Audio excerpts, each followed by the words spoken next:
Before I even start this review, let's make sure of something. Is it going to hold on to your desk? I think so. I think so.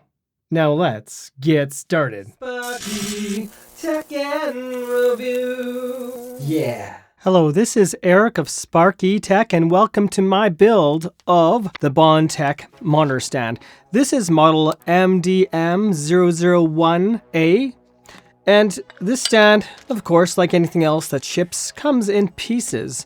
Now, why am I getting a stand versus what comes to my monitor? I am actually studying for my IP exam, and I have papers all over and homework, and this stand is massive. Now, this fits up to, I believe, 10 kilograms, while my monitor is 0.3 beyond it.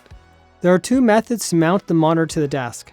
One requires a hole through your desk. The other one mounts to the edge of the desk. I'll explain when we get to that step. This Bontek computer monitor desk stand has mounting holes of 75mm and 100mm. This is known as a VESA mount. For compatibility, please refer to the owner's manual of your computer monitor. Is this like sponsored or handed to me? No, I just want more desk space, and so I personally got this so I have more room. Oh, hey there. I know it might come as a complete surprise, but the first step is, if you have a stand on your computer screen, is to remove it, so we can start the process of putting the new one in. It's either because I'm a complete rebel, or I just don't want to follow instructions, or maybe the idea that I don't have the desk space to put the stand to the desk first, like the instructions say. I'm going to go out of order and put this first. And these are all listed here with the letters, as we can see on the bag. Please note, if your monitor has a flat back, you're not going to use the separators, and you're going to proceed to these other longer screws with the separators. Flat back, you're going to use these shorter screws. But I'm going to put these separators first, then put to the stand immediately. In the assembly of this stand, I ran into my first problem, so I'm going to have to get some washers for this. Could I have used these shorter screws and not use the separators? Yeah, I could have. I was trying to follow the user manual. If mounted well, there should be zero movement felt within the mount itself when moving around. Next, I'm going to install this piece, which has a screw hole here and slides into our mount right there. Just like that. The screw type is listed as H, but I can see in the package there's this lone screw here. And that tells me this is going to be the one to install. Tighten until nicely snug, and you are good to go. At this point, we can now rotate this freely, and we need an Allen key to loosen this off, or to tighten it up because it's already loose. And all the Allen keys we need are included in the package. The thickest Allen key is the one we need to use. This screw here has to be tightened quite a bit if you don't want your monitor sliding around side to side on this boom pole or sliding down the pole. Next, before placing the base, we want to place this. We can see we can open this up so we can fit it over the tube. And this is used to secure the wiring, so we can place it tighter against the wall rather than towards the monitor. And luckily this moves with a gap, so we can slide our cables into place rather than having to worry about trying to fit through the small hole. And tightening this will reduce the shifting of this middle part while we install this monitor.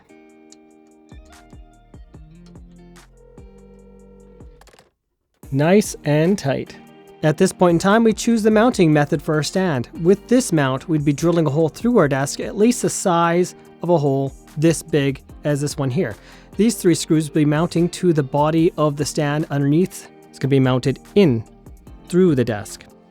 But this is not the method we're using for this video. Next, we're going to look for this piece right here, and we're going to flip this around with the tape removed off the bottom, like so. The next step is going to require 3 screws. And the 3 screws come from this side of the package.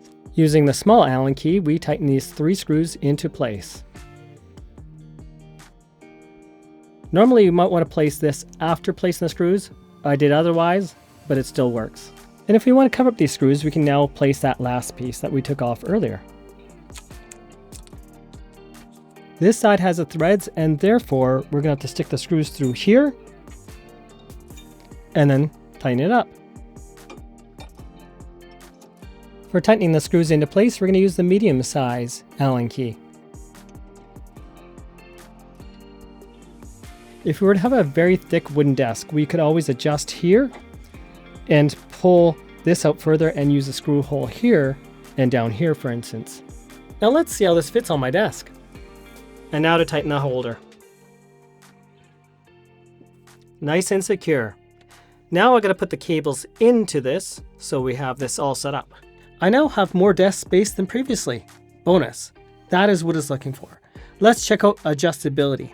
Side to side, we have quite a bit of movement as we see. Wow. I can actually tilt it almost right against the wall. For tilt, we have a decent amount of movement. The tightness of the tilt can be adjusted through the Allen key, which I showed earlier on the top of the mount. How about for swivel?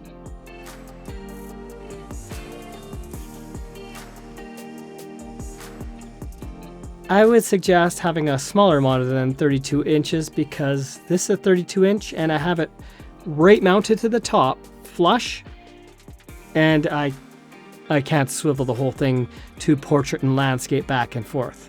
Subscribe to Sparky Tech and help this channel grow. And if you are subscribed or subscribing right now, then you, yes, you are awesome. Everything is at least a lot tidier, and that's a plus in my books. However, the height, you're going to have to go behind and tighten and loosen it for that. And for the Allen keys, they can be stored in the little holes, loops of the holder for the cables. Nice. Thanks for watching, and have yourselves a most wonderful day.